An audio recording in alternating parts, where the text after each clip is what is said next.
लिपल घर हम परली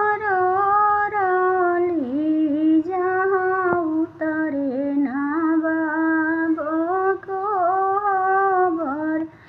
हम तैसे पूछले कौन दुल्हा हो धर पापा के नाम खबर।